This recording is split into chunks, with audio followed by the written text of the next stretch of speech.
ሰላም የቻናላችን ቤተሰቦች በያላችሁበት ሰላማችሁ ይብዛ እያልን በዚህ ቻናል አማርኛ፣ እንግሊዘኛ፣ ሂሳብ፣ ኦሮመኛ እንዲሁም ሌሎችን የትምህርት አይነቶች እናስተምራለን። መማር መከታተል ለምትፈልጉ ሁሉ እንዲሁም ህፃናትን ማስተማር የምትፈልጉ ወላጆች ከታች ከቪዲዮ ላይ ባስቀመጥነው ስልክ በኢሞ፣ በቴሌግራም፣ በዋትሳፕ እንዲሁም በተለያዩ ሶሻል ሚዲያ አማራጮች ደውላችሁ አናግሩን። ዛሬ ይዤላችሁ የመጣው የአማርኛ ፊደላትን በየዝርያቸው ቃላት እንመሰርታለን ማለት ነው። ከቀ እስከ ቆ፣ ከበ እስከ ቦ እንዲሁም በሌሎች ፊደላት ቃላት እንመሰርታለን ማለት ነው። በመጀመሪያ ፊደላትን እንቆጥራለን። እሺ ይቺ ማናት? ይቺ ቀ፣ ቀ፣ ቁ፣ ቂ፣ ቃ፣ ቄ፣ ቅ፣ ቆ። እስኪ በቀ በመነሳት በቀ ፊደላት ከቀ እስከ ቆ ባሉ ፊደላት ቃላት እንመሰርታለን ማለት ነው። እሺ በቀ ስንመሰርት ይቺ ቀ፣ ይቺስ በ፣ ይቺ ረ፣ ቀበረ፣ ቀበረ። የአማርኛ ፊደላትን ለይተን ለማወቅ ወይም ለማንበብ ለመጻፍ የአማርኛ ፊደላትን ቅርጻቸውንና ድምጻቸውን ለይተን ማወቅ ይኖርብናል ማለት ነው። የማን ዝርያና ስንተኛ ፊደል እንደሆኑ ማለት ነው። ቀበረ ስንል ሁሉም የመጀመሪያ ፊደላት ናቸው ማለት ነው። የቀ የመጀመሪያ ፊደል ቀ፣ የበ የመጀመሪያ ፊደል በ፣ የረ የመጀመሪያ ፊደል ረ፣ በአንድ ላይ ቀበረ፣ ቀበረ። በቀ ሁለተኛ ፊደል ወይም በቁ ድምፅ መነሻ አድርገን ስንሰራ ይቺ ቁማር፣ ቁማር ብለን ለመጻፍ ወይም ለማንበብ ስንፈልግ የቀ ሁለተኛ ፊደል ቁ፣ የመ አራተኛ ፊደል ማ፣ የረ ስድስተኛ ፊደል ር፣ አንድ ላይ ቁማር፣ ቁማር ብለን ጻፍን ማለት ነው። በቀ ሶስተኛ ፊደል ይኸው ቂ፣ ፊደሎች ከጠፉን ቀ፣ ቁ፣ ቂ ብለን ቆጥረን መድረስ እንችላለን ማለት ነው። ይቺ ቂ የቀ ሶስተኛ ፊደል ቂ፣ የመ የመጀመሪያ ፊደል መ፣ ይቺስ ይቺ የኘ አራተኛ ፊደል ኛ፣ አንድ ላይ ቂመኛ፣ ቂመኛ ብለን ጻፍነ ማለት ነው። ይቺ ቃጠሎ፣ ቃጠሎ። ይቺ ማን እንደሆነች ድምጿ ከጠፋችን ይኸው ከዚህ እንቆጥራለን ማለት ነው። ቀ፣ ቁ፣ ቂ፣ ቃ። ስለዚህ ይቺ ቃ ናት ማለት ነው። የቀ አራተኛ ፊደል ማለት ነው። ቃ። ይቺስ የጠ የመጀመሪያ ፊደል ጠ፣ የለ ሰባተኛ ፊደል ሎ፣ አንድ ላይ ስናነበው ቃጠሎ፣ ቃጠሎ። በዚህ መንገድ ካየነው አማርኛም ፊደል በቀላሉ መንገድ ለመሸምደድም ለመጻፍም ቀላል ይሆናል ማለት ነው። በቂ ስነ ደግሞ ወይም በአምስተኛ ፊደል እቺ ቄድር፣ ቄድር ብለን ስንጽፍ ደግሞ የቀ አምስተኛ ፊደል ቄ፣ የደ ስድስተኛ ፊደል ድ፣ የረ ስድስተኛ ፊደል ር፣ አንድ ላይ ቄድር፣ ቄድር። ይቺስ ማናት? ይቺ የቀ ስድስተኛ ፊደል ድምጿ ማን እንደሆነች ከጠፋችን ይኸው እንቆጥራለን። ቀ፣ ቁ፣ ቂ፣ ቃ፣ ቄ፣ ቅ፣ ቅ። ስለዚህ የቀ ስድስተኛ ፊደል ቅ፣ ይቺስ የጠ አራተኛ ፊደል ጣ፣ ይቺስ የተ ስድስተኛ ፊደል ት፣ አንድ ላይ ምን ሆነ ማለት ነው? ቅጣት፣ ቅጣት። በቀ ሰባተኛ ፊደል ወይም በቆ ድምፅ መነሻ አድርገን ስንሰራ ደግሞ ቆረጠ የሚል ቃል እንሰራለን ነው። የቀ ሰባተኛ ፊደል ቆ፣ የረ የመጀመሪያ ፊደል ረ፣ የጠስ የጠም የመጀመሪያ ፊደል ጠ፣ በአንድ ላይ ቆረጠ፣ ቆረጠ እንላለን ማለት ነው።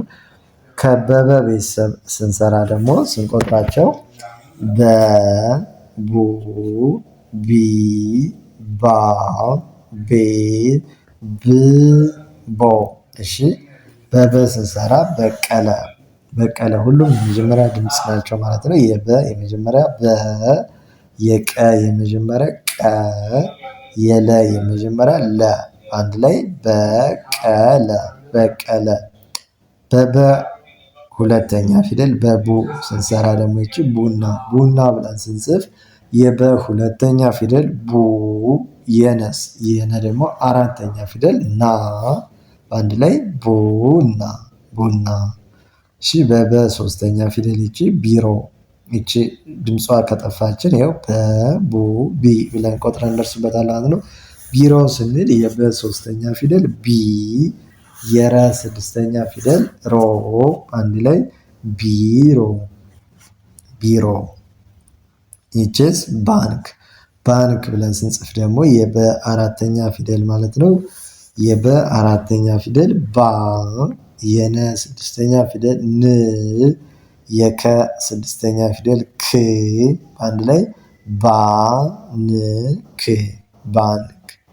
ይችስ ቤዛ ቤዛ ቤዛ ስንል የበ አምስተኛ ፊደል ማለት ነው። ቤ የዘ አራተኛ ፊደል ዛ አንድ ላይ ቤዛ ቤዛ።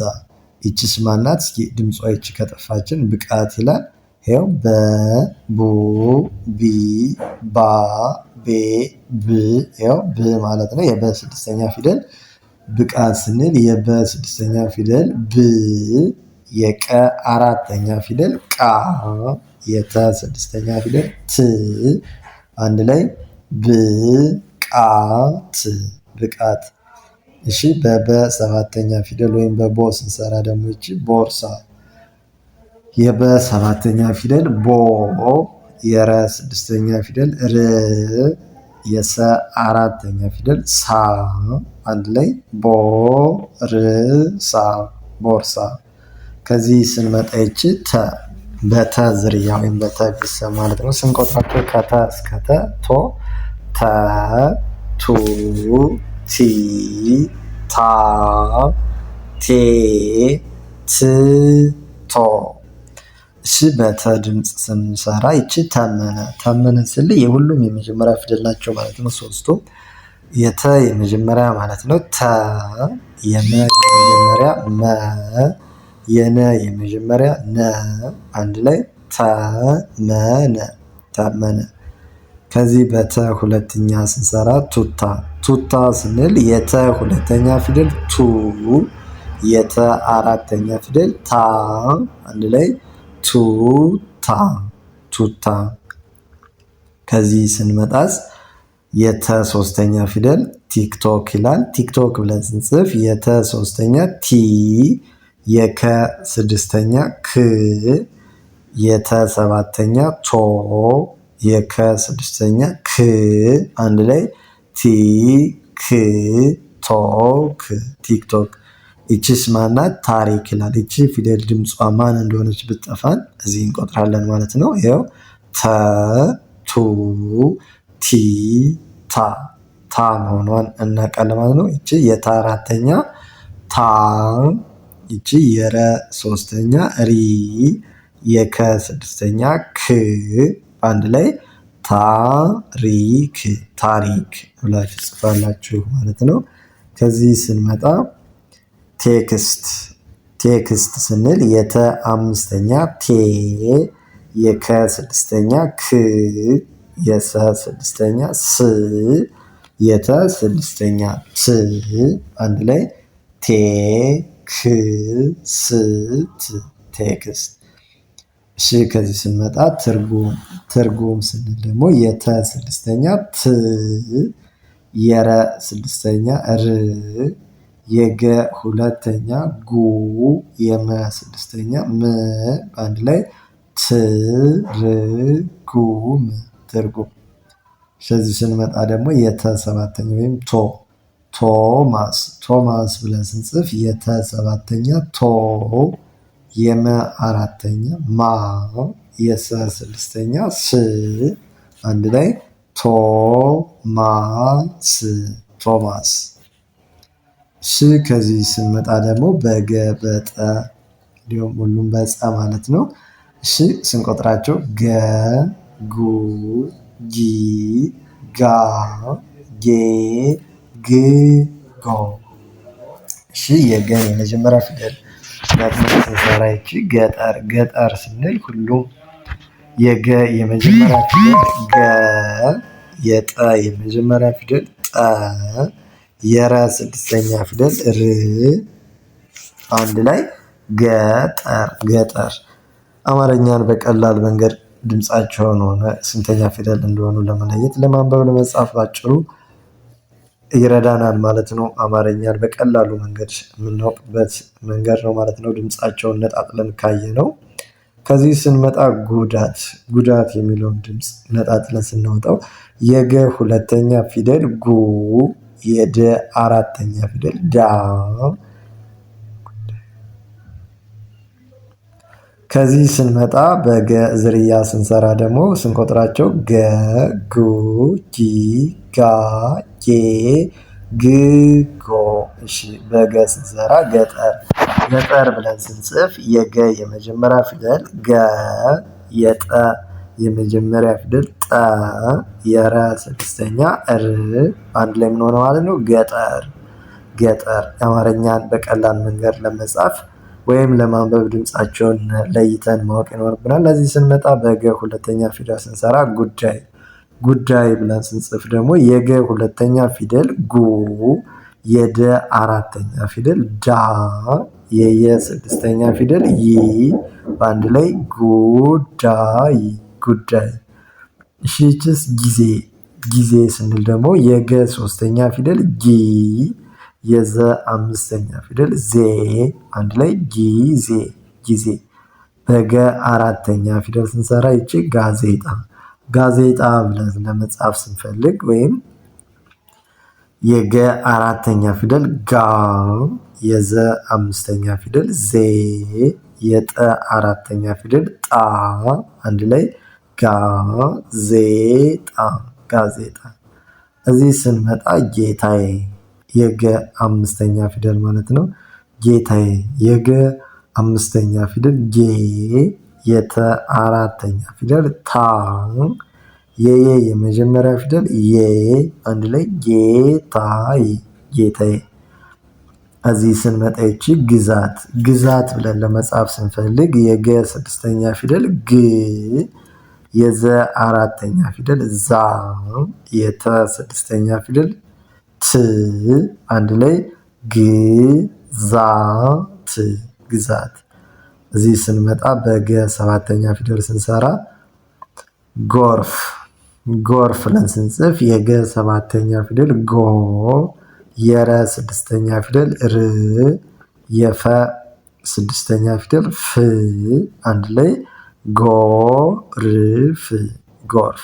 በጠ ዝርያ ስንሰራ ደግሞ ያው ጠ፣ ጡ፣ ጢ፣ ጣ፣ ጤ፣ ጥ፣ ጦ። እሺ ከዚህ ስንመጣ ይቺ ጠቃሚ ብለን ስንጽፍ የጠ የመጀመሪያ ፊደል ጠ፣ የቀ አራተኛ ፊደል ቃ፣ የመ ሶስተኛ ሚ አንድ ላይ ጠቃሚ። ይቺስ ጡረታ ስንል የጠ ሁለተኛ ፊደል ጡ፣ የረ የመጀመሪያ ፊደል ረ፣ የተ አራተኛ ታ አንድ ላይ ጡረታ። ይቺስ ጢስ ስንል የጠ ሶስተኛ ፊደል ጢ፣ የሰ ስድስተኛ ፊደል ስ አንድ ላይ ጢስ። ይቺስ ጣረ ስንል የጠ አራተኛ ፊደል ማለት ነው። ጣ፣ የረ የመጀመሪያ ፊደል ረ አንድ ላይ ጣረ። ከዚህ ስንመጣ ይቺ በጠ አምስተኛ ፊደል ስንሰራ ይቺ ጤና ብለን ስንጽፍ የጠ አምስተኛ ፊደል ጤ፣ የነ አራተኛ ፊደል ና አንድ ላይ ጤና። ይቺስ ጥያቄ ስንል የጠ ስድስተኛ ፊደል ጥ፣ የየ አራተኛ ፊደል ያ፣ የቀ ስድስተኛ ፊደል ቄ በአንድ ላይ ጥያቄ። ይቺስ ጦረኛ ብለን ስንጽፍ የጠ ሰባተኛ ፊደል ጦ፣ የረ የመጀመሪያ ፊደል ረ፣ የኘ አራተኛ ፊደል ኛ በአንድ ላይ ጦረኛ። ከዚህ ስንመጣ በፀ ስንሰራ ደግሞ ይቺ ጸ፣ ጹ፣ ጺ፣ ጻ፣ ጼ ጽ ጾ። እሺ ከጸ ስንሰራ ይቺ ጸለየ ጸለየ ስንል ሁሉም የመጀመሪያ ፊደሎች ናቸው ነው። ይቺ ጸ ይቺ ለ ይቺ የ አንድ ላይ ጸለየ። ከዚህ ስንመጣ የጸ ሁለተኛ ፊደል ጽሁፍ ጽሁፍ ስንል የጸ ሁለተኛ ጹ የሃ ሁለተኛ ሁ የፈ ስድስተኛ ፍ አንድ ላይ ጽሁፍ ጽሁፍ።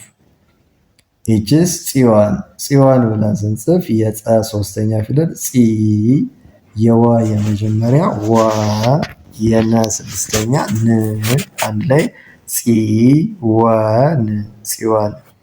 ይቺ ጻፈ ጻፈ ብለን ስንጽፍ የጸ አራተኛ ፊደል ጻ የፈ የመጀመሪያ ፊደል ፈ አንድ ላይ ጻፈ ጻፈ።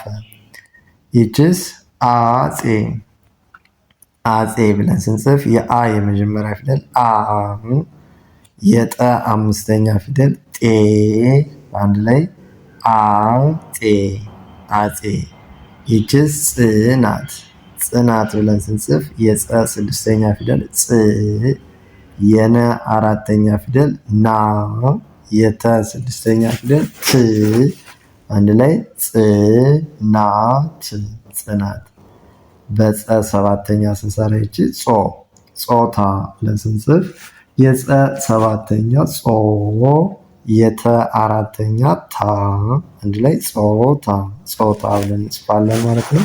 መማር መከታተል ለምትፈልጉ ሁሉ ከታች ከቪዲዮ ላይ ባስቀመጥነው ስልክ በመደወል አናግሩን። ማለትም በኢሞ፣ በቴሌግራም፣ በዋትሳፕ እንዲሁም በተለያዩ የሶሻል ሚዲያ አማራጮች እናንተ በምትጠቀሙበት ከሀገር ውስጥም ሆነ ከሀገር ውጭ ሆናችሁ እናንተም ሆነ ልጆቻችሁን ማስተማር ትችላላችሁ ማለት ነው። አቀላጥፋችሁ ማንበብ መጻፍ የማትችሉ አቀላጥፋችሁ ማንበብ መጻፍ እንዲችሉ አድርገን እናስተምራለን። ለዛሬ ይዘንላችሁ የመጣን የአማርኛ ቃላት ምስረታ ይህን ይመስላል። መልካም ጊዜ፣ ሰናይ ቆይታ ተመኘን።